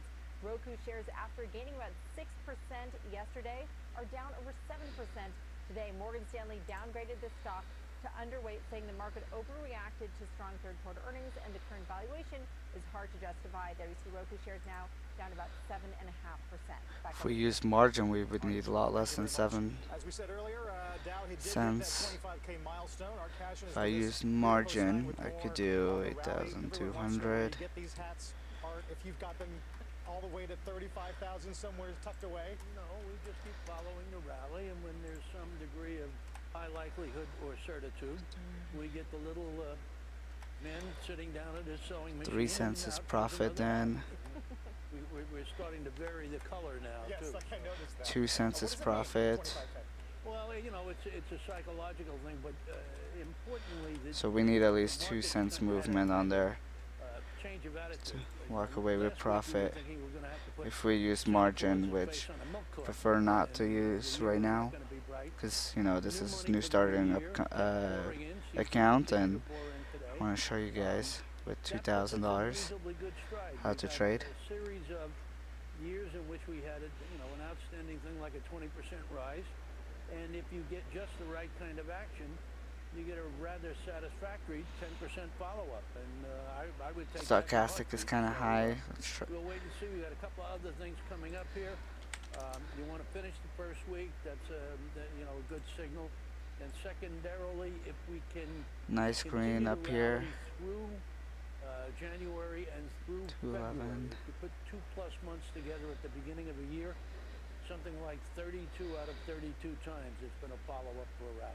Yeah, I mean, things, as you say, are lining right up, as well as the rest it of the could world. I mean, go up to like 33 overnight, so it seems and have a little resistance there. Even within U.S. stocks, last year's winners have done well so far this week. Last year's laggards have done well this week. So, I mean, can that kind of a can't-lose market keep up for a long time? Well, not for a long time. I think, it underscores the idea that it's new money that's got to get placed. You know, in this age of almost passive investing, the idea is I want to get my money into equities on a certain kind of basis, and the faster I do it, the better. Because if I dilly-dally around and try to figure out where I'm going to do, and the market gains... Form the X, but it's kind of looks just like struggling on the MACD. 5 minutes, it's not doing too bad, but 30 was, it stopped at the 30. I don't know that it's highly likely yet. I did say we have to rally for these first 2 months, so let's Let's give it a look. Yeah, I can definitely do that, Antonio. So, Antonio asked if I could explain the purpose of the histograph and the stochastic graph. So, the histograph, so basically what the MACD is the MACD takes the average of the last like 12 days and also the average of the last, no, sorry, so the last like 26 days and last 14 days. And then it does its average between those two. And that's where you see these two lines go through. The histogram, it's more about like the average price where it should be towards the stock of where it should be. So like if it's at 0, then then it should be at like fair price. You know, that one is it's in a direction, like it depends on what direction it's going. So if like here, if you can see from the bottom and it goes up, you can see that it's in its right direction to go back to the fair price, and then you want to trade it above it, so that way it's in an uptrend. When it's on the downtrend, you can see that it's getting bigger below the zeros. So the 0 is the keystone of the histogram, so you want to trade either above it or below it. If you're short selling, it's below it. If you are bullish, then you want to trade above it. So you can try to, and the X's usually form when it's right on the zeros. So you can see the two lines are touching right as the histogram is at the 0. So that's really important. Now the MACD, it's an indicator of the actual chart of what the stock is actually doing. The stochastic is the indicator of the MACD, so it's the indicator of the indicator. So it tries to predict what the MACD actually does. So yeah, and it bounces off between like the volume and tries to predict, like where a lot more people are going to be trying to buy at. So the really important ones are like the 80 and the 20. So the 20, it can bounce off of that, and then more buyers, it could help with the buyers try to move it up. With the sellers, it can bounce down, and then it'd be more short selling time. So it's just the indicator of the indicator right there. That's all it is. Than the S&P. I think 37% or something in the last 12 months. There's been discussion this week as well about if you want exposure to tech. Right now, to play large caps over mid or small caps, right? The weightings are larger, and the way the market entirely is set up right now is 28. The S&P is betting on big tech. Betting on the S&P is betting on these huge big tech platform companies. No problem, Antonio. So you want to talk about a kind of a risk out of left field, it would be something undermine confidence in the long-term business. Lots of sellers just sold. So they're having a little battle right now. So the 30 is where it's at. We haven't even gotten to things like mobility and artificial it's going to the 31. 33 is like a resistance there though, and 39 is a resistance. Take a look at shares of Tesla. They are under pressure today after the car maker reported weaker than expected Model 3 deliveries. Phil LeBeau's got the very latest. Plenty for the bear case, Phil, here in this report. And it's not, Melissa, it's not just the deliveries in the fourth quarter coming in at about 1,550 versus most expecting at least 2,500. It's the guidance for ramping up production of the Model 3. Their previous guidance was 5,000 per week by the end. So right now, like we could trade AMD, but again, we would need at least 7 cents of a movement on there. Which, if we went down to here, yeah, we could have had it by now, but it wasn't clear, and it's still not really that clear. You can see that the histogram, it's just kind of stuck, like it's barely going up. The MACD lines are just sticking right by each other, so this one could turn on us really quickly. Even though it's going up a little bit right now, back to 34. But you need these bars a little bit bigger. Even on the 5 minutes, it's been going down. On the It is histogram. not that 280 range that a lot of people like to talk about, but it is one of those dips that gets some 35. attention. Finally, in terms of overall deliveries, yes, Tesla did exceed its forecast of delivering about 100,000 vehicles. Officially, they delivered just over 101,000. But the guidance has changed so Let's many see times, here. guys. Ford hit $13 $13 a share, X number of vehicles which this is year. crazy. They haven't hit $13 a share in a long, long time. And Phil, there are certain other issues that sort of extrapolate from the delayed ramp of the Model 3. I mean, margins won't. Not since that won't ramp as quickly as anticipated. January of last year. So this is huge. Cancel their reservations. I mean, they didn't put very much down. It's not even clear if they'll You can see though that it's kind of that it likes to move a little bit at a time. It says it's becoming a buy right there. What about the 5-minute chart? 5-minute chart's kind of struggling, so no, we wouldn't trade it. Are very bullish on Tesla. They believe in the company. They've already had those reservations in for a couple of years. Okay, so they got to wait another 8 or 9 months potentially, or however long it'll be. I don't think That's really good for Ford though. You do bring up a good point in terms of margins, in terms of cash flow, and in terms of whether or not this company needs to do another capital raise as it continues to work through these production issues.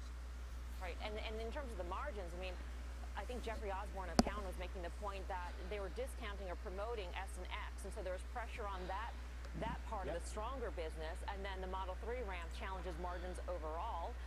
Correct.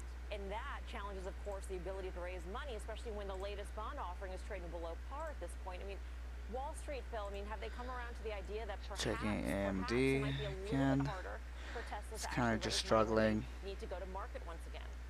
I think they believe it might be a little bit harder, but nobody believes that it's going to be impossible, nor It's will at they 35. as a hurdle that can't be overcome. Yeah. Hence all the buys out there on shares. Phil, thanks a lot. Phil LeBeau. You bet. Now let's send it over to Lots of sellers. Look at that sell though at the 35 that's waiting. 150,000. 158,000 shares trying to be sold at the 35.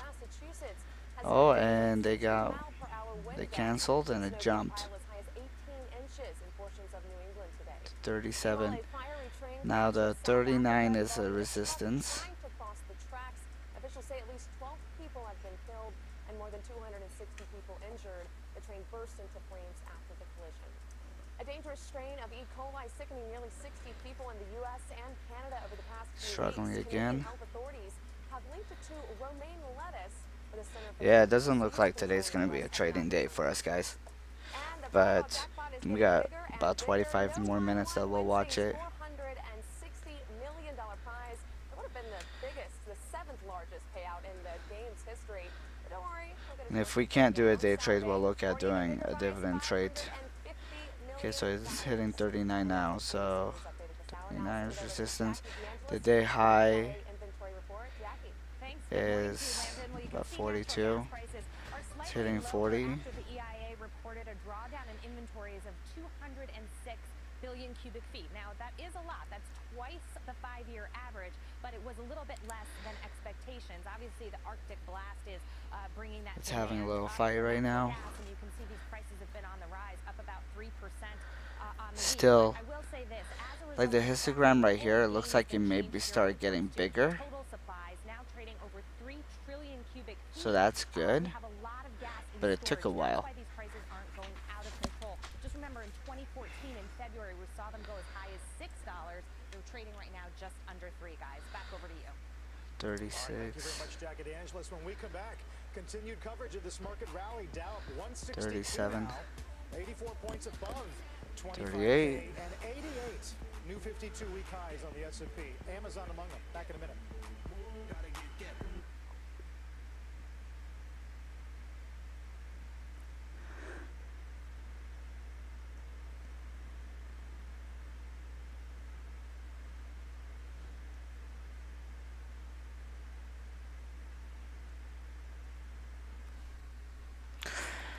Yeah, so feel free, guys, if you have any more questions, make sure you're asking them. I'd be more than happy to answer any questions that you guys may have. Well, we're just kind of watching right now because nothing's really happening until this can break its day high it's struggling too.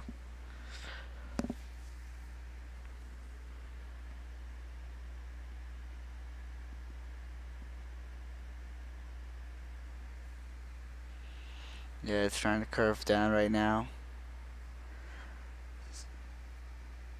We saw it, like it was struggling to even go up. Like, yeah, the price was going up a little bit, but it could have turned around at any time when we were watching it, because it wasn't really moving in the MACD line, signal, and histogram, so we didn't want to go in that.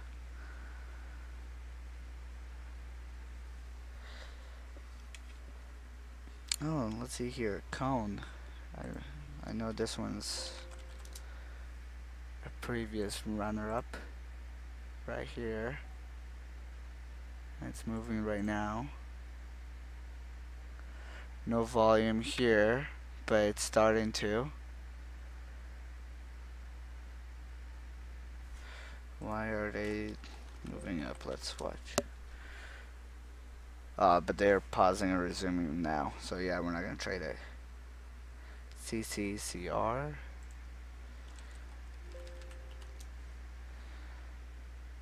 It's more of a better stock. They're up 26% though. From worst to first, a beaten down GE getting a big start to the year, but should you trust the rally? Find out at tradingnation.cnbc.com.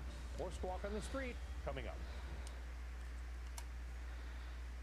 Whoa, you guys see that big sell that was there for a second?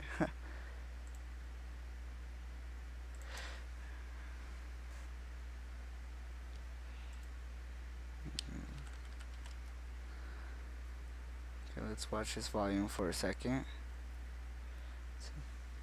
Looks like it wants to move up. It's the China COML. There's no real news on here though right now.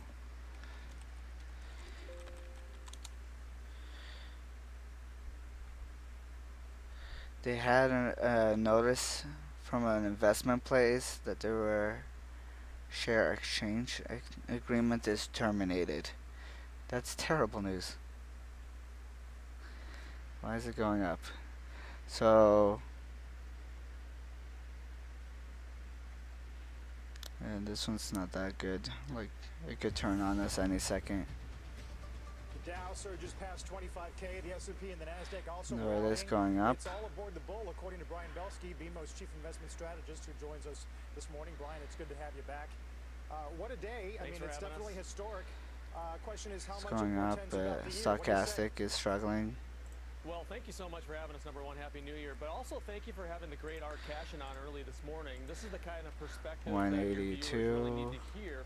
183. The problem that Let's say 1,000 shares. It's 10 cents. Especially on the institutional side, is that 2 cents. It's $10. Have never seen a bull market before. The majority of clients that are running institutional money have 10 years or less experience. They've never seen this. And so we think the bull market is very much alive. We came out in 2009 and said that the U.S. stock market was entering a 20 to 25-year bull market. We think that continues. And from a seasonality standpoint, again, Mr. Cashin was bang on in terms of his statistics. When you see a year that has 20% upside, it typically and historically sees the next year up at least double digits. And so I think we're positioned for that, not just because we're bullish, not just because this is a momentum market, but because fundamentals, Carl, continue to tell you and tell us from a fundamental perspective that U.S. stocks are heading higher. All right, so your year-end target is, am I right, 2950? Yeah, 2950. We initiated that on November 17th of this past year. Our earnings number right now is 145. In the next few minutes, we're publishing an updated earnings number post the tax follow through. Our number previously did not include taxes, and when you take a look at where we think multiples could be, that's around 18 times with our new number, and we actually think that that's a pretty good number. If you think back to the 90s, when we're so concentrated, especially the late 90s, in tech stocks, and remember in the mid-90s, the U.S. stock market was exceedingly concentrated in things like consumer staples and the quote-unquote nifty 50. So what we've seen in this bull market, this one is too risky right now. The CCCR is kind of risky because they have like terrible news and it's struggling to go up more. So we're not going to trade it. As long as we continue on with respect to earnings growth going up, we think multiples will actually flatten in 2018. AMD, you can see they're struggling. And something that we think a lot of investors just hasn't seen during this bull market since 2009. Macy's trying to climb back up, but it's struggling. When do you know that everyone's aboard? I mean, I know you're saying you're talking to clients. They don't Kind really of curious. So Barnes and Noble is down to $6.50 basically. So I'm happy we got out at the 660 on here. Right as the market, right before the market even opened, we did. But if you did it right as the market opened, you could have had profit there too. Couple things. Number one, macro investors. Macro investors have massively underperformed the last 2 years. Last year especially. Who are macro investors? Those investors that only look at data points that are based on GDP or other macro data points, or especially quantitative data points. CHK, let's watch CHK. It's kind of breaking even and struggling a little bit. Looks like one of those like 1 penny movement stocks. People don't look at stocks or stories or earnings, Michael, like we did in the 80s and 90s. And so that's why we've been able to, I think, call markets correctly the last couple of years. But more importantly, the portfolios that we run have been more positive. So when do we pull the cord? When all the macro guys become super bullish. When all the economists start upping all their numbers and admit they missed the market, and some very bearish brokerage firms, and you don't know who they are, just decide to say 19 more minutes until we stop trading, because then the volume's basically like lowers by a lot.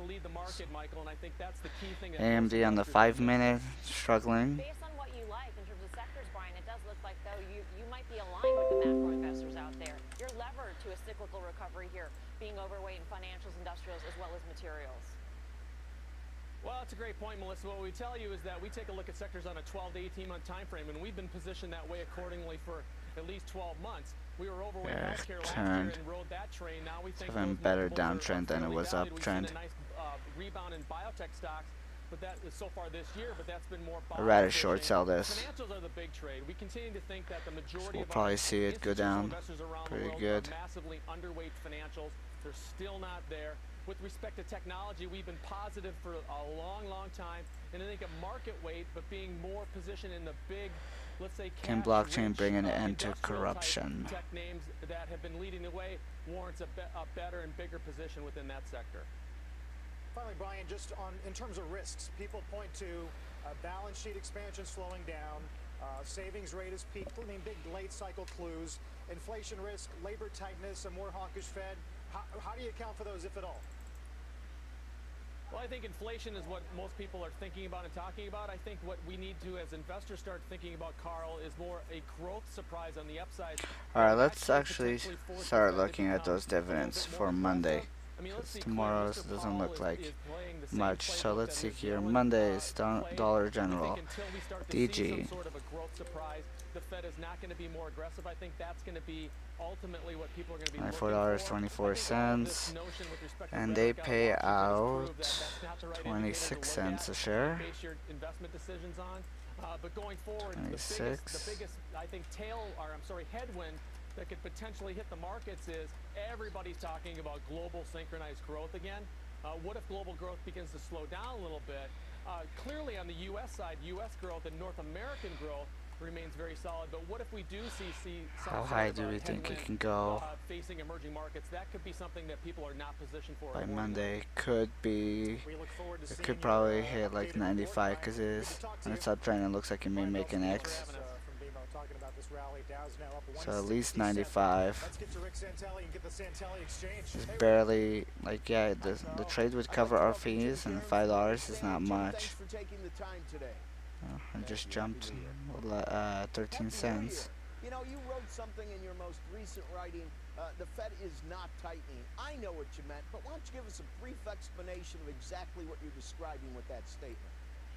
Sure. So the Fed is certainly increasing interest rates, but they're not tightening financial conditions. In other words, they're not increasing interest rates at a pace that's creating equity markets to go down or spreads like high yield. Let's say it goes to 96. It'll be more profitable, but the dividend's too low. So let's check out other ones. BSBR. Over the past several years. All right, now having said that, I look up this morning, I see 250. And they pay out. They have an NA right here, so we don't trade if they have an NA. Of the Fed and all the Fed speak telling us Let's do BDN. 95 million able-bodied people not working isn't going to be a pool to choose from. But yet, to me, I think that's a wrong statement. What do you think? It's on its downtrend, so we don't really want to trade it on its downtrend. We have to look at some of the broader measures of unemployment, like the BANR. that are out there, which, you know, in many cases what we're seeing is a lot of people that have been, you know, as the term goes, have been sitting on the couch are now coming back into the workforce, because the workforce, the economy is actually thriving a bit more than it was in the past. There's more demand for labor, there's more demand for jobs, and as more job openings come up, these, you know, people are starting to get back employed. So we're volume sucks now. In jobs being created, which I think is pretty significant, and I think it's going to be strong TSE going forward. That's really starting to come into the markets just now. But Rick, what volume we're not sucks seeing now. at this point is wages necessarily going higher. DGX. What that's doing effectively is it's keeping profit margins for corporations relatively high. And that means that equity markets and other risky assets can continue to perform well as long as margins stay high. NISQY. Go up, and I think that's a good thing, and we need that to happen. But you know that could also be something that slows the cycle down that we're currently in. So we're not doing a dividend for Monday or tomorrow. Realizing that 223,000 from 2017 was the lowest going back to the 70s.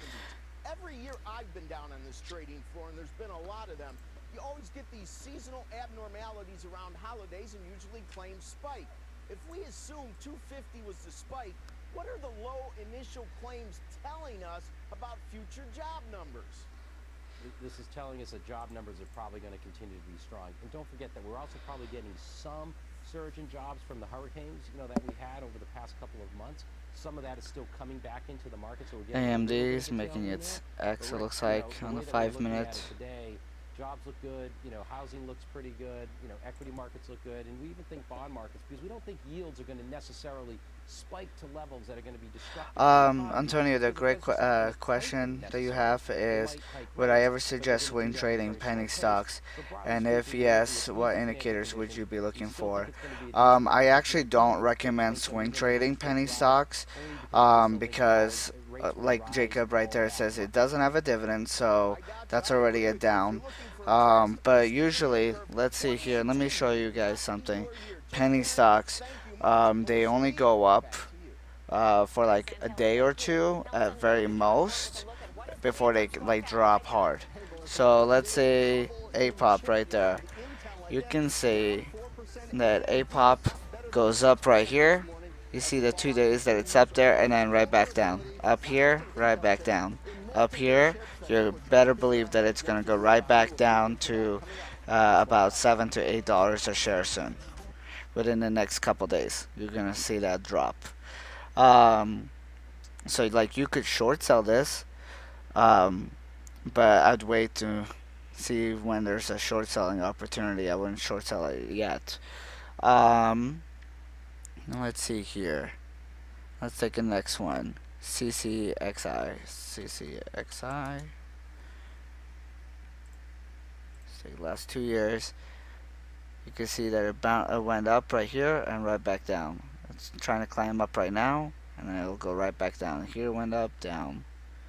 Here went up, kept going up. This one may not be the very best example, but it's still a penny stock that struggled. Let's see here. Cone, I know this one. It's a penny stock. Penny stock right here goes up and right back down it goes. Let's take this one. Dries. So 2 years ago, so like last year, when Trump got elected, you saw this stock go from right here and just skyrocket up. So you could have made easily, if you had $100 in here, you could have probably made a few $100,000 because it just skyrocketed up. It went like $1,800 a share. I don't know why it says in the hundreds of thousands, because that's wrong. But yeah, you could have made, like, with $100, you could have made like $250,000, $300,000 easily. But it was only for like 2 days that it went up, and then right back down it went. So penny stocks, I would never swing trade. I would only day trade. But then even with penny stocks, like for day trading, I wouldn't ever be in there too long. You gotta be fast, in and out. And that's where a lot of money can be made, is penny stocks. But they're super risky.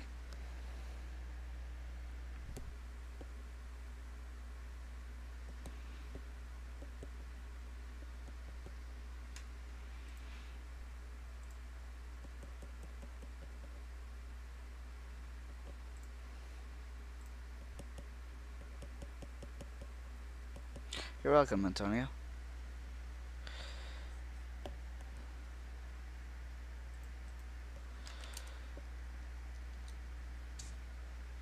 AMD is just like struggling today. Welcome to the street. I'm Dominic Q. Another day, another record high for stocks, with the S&P 500 at record highs and working on that 3-day winning streak. The best performing sector today is the financials. Among the leaders, you got E-Trade, also Moody's and American Express. Wow, E-Trade's even up in the news. ETFC. That's kind of funny. They're up 2.5%. Thank you very much, Dominic Chu. $51 a share. Ooh, and it shows that it's about to form an X too. Yeah, thanks. We actually are continuing to watch this nor'easter massively move up the East Coast. It's been affecting really the southeast. It affected the mid-Atlantic. I wonder if E-Trade does a dividend payout. Bringing its wrath to the northeast. Here's what's going on. Let's take a peek at our latest radar. You can see over the last 3 hours that swath of snowfall really stretching all the way down from Virginia up into portions of Maine. We continue to see this through the day today. The good news is, by the time we wrap up most of our day today, ETFC, no, they don't do a dividend payout. Doesn't mean we're in the clear as far as winter weather goes, because we have a big struggling right now. Frigid temperatures headed our way on the backside of this storm. So we deal with the snow and those decreased visibilities right now. Keep in mind the blowing wind is going to cause a lot of issues. It already is causing issues as far as travel goes. If you notice our snowfall forecast, we've actually upped it.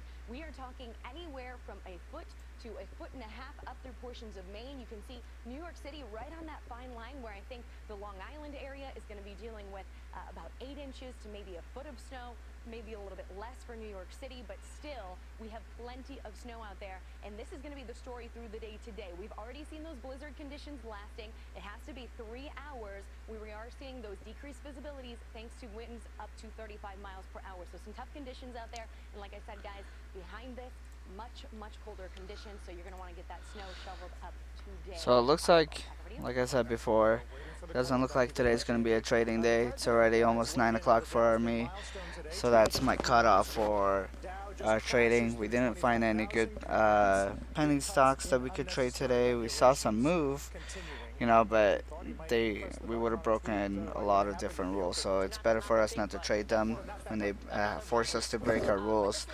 As well as the dividends. You know, we didn't really see any good dividends that were being good for either tomorrow or Monday. So on a day that you're not trading because it would break your rules, it is better not to trade, so that way you don't lose money. So it's definitely important to keep that in mind. So let's see here. So do you miss out on trades? I was looking at a scanner through the day, and one time I came across this company wins and it jumped crazy. I was trying to figure out how my scanners missed it. Yeah, like you can miss trades because sometimes you could be really focused on a certain stock. So it's kind of like looking at the forest, you know, like you could be focused on one thing in the forest, but you could be missing what's happening on the opposite side. So, you know, it's something that you want to keep in mind. It's like For penny stock movement, yeah, you want to focus, on penny stocks. You want to try to find which one is moving, which one is good. You want to keep an eye open out. But yeah, you'll miss out on trades, and that's perfectly fine. There'll be more. There's no worries if you can't do a trade, on a specific day, because there'll be another day where you'll make just as much or more. Scanners, yeah, they don't pick up on everything. They try to, but sometimes, scanners go pretty fast, so you'll miss it. So this one, so as you can see, it's about to hit 9 o'clock. This scanner is actually slowed down, so you can see like the volume is slow, the movement is slow. That's why at 9 o'clock I don't trade anymore. Let's see here. Well, let's also look at this stock while it's in my mind. I know that other people, when I suggested it, made money off of this stock and made like $1,000. And it went up, but you can see it went in the 30s and it's now 21. So you're going to see this stock go all the way back down into the low 10s, low teens. So 10, 11, 12. You'll see it go there within the next couple days. So yeah, if you're missing out on trades, for penny stocks, it's okay because they'll be right back. For the actual day trading, so there's a difference between the penny stock trading and then also the actual day trading. When you're doing the penny stock trading, that's what I just went over. The actual day trading itself, it's when you have more money and you can trade, for example, like Bank of America, AMD, and then you only need like a little bit of movement rather than a lot bigger movements to actually make money. So that's when you're playing with like the 50,000. So when you're doing that kind of a strategy, you only want to focus on a couple stocks rather than the whole forest. So that way you could master their stock and their patterns, and then you can trade it all day long until 9 o'clock.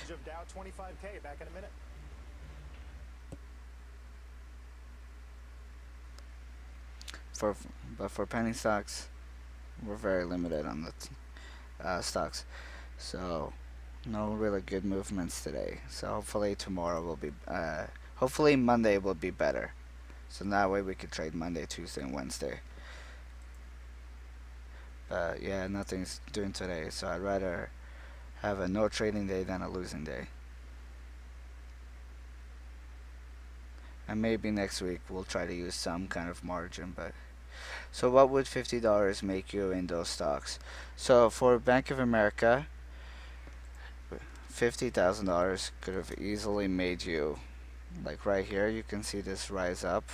So we would have gone in close to about right here. In the 5-minute chart, you can see the fourth one, the 45-minute one helped move it. So we actually probably would have got in at the bottom of this. So we would have gone a good like about 20 something cents right there of a movement before we got out on this red. So that alone, let's see here, 30.19. So 1,700. Yeah, we'll go with 51,000, and then 30.40. So right there would have been $350 profit. And that's within so 7:55 to about 10. So 5 minutes, $350 profit right there. So you're going for more companies that are more set rather than jumping all over the place.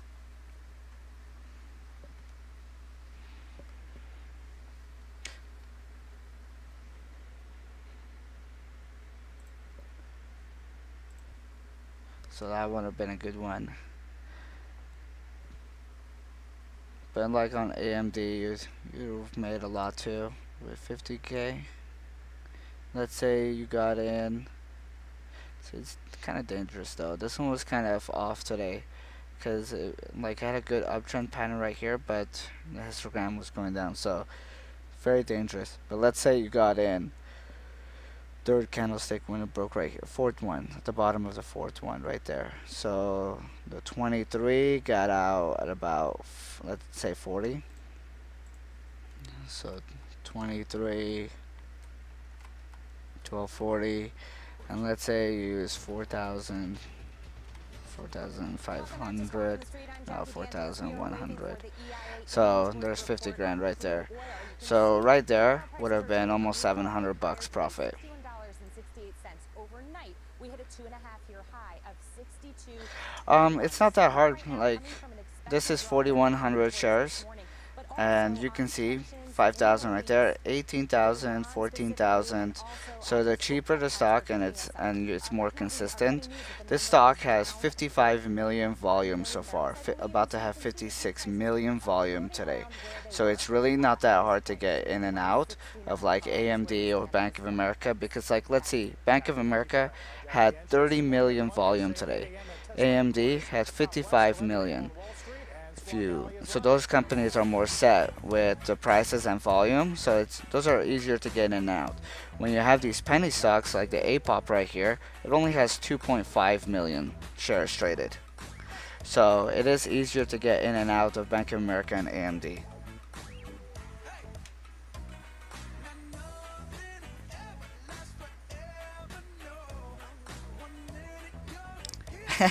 Yes, 50 grand would be nice.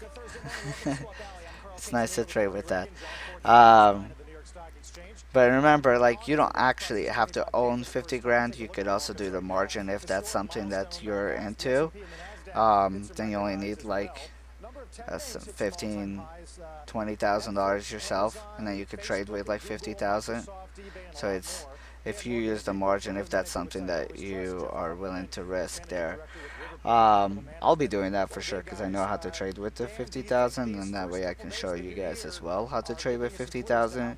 A lot of people get confusion between trading with like 2,000 compared to trading with 50,000. They see it as a lot different, which yes, it's different, but it's also the same. So you can make still pretty good money either way. It's just how you pick your stocks. That's basically it. How you pick it, how you trade it, what is your plan, and how you stick to it. That is the difference between the two. Let's see here again. You know, it is past 9 o'clock. No trades today. No dividend trades. You know, there's nothing going on. So I am going to end the stream here. And we will be back on Monday. Keep in mind, tomorrow I will not be trading. I actually have to be at work tomorrow morning early. So Fridays I don't trade, so I will be back Monday. See you all then, and have a wonderful rest of your day, and good luck. You just mentioned that can cause a catalyst going forward to continue the strength. My biggest worry is the Fed is going to dampen this thing out with these rate increases, and we're going to get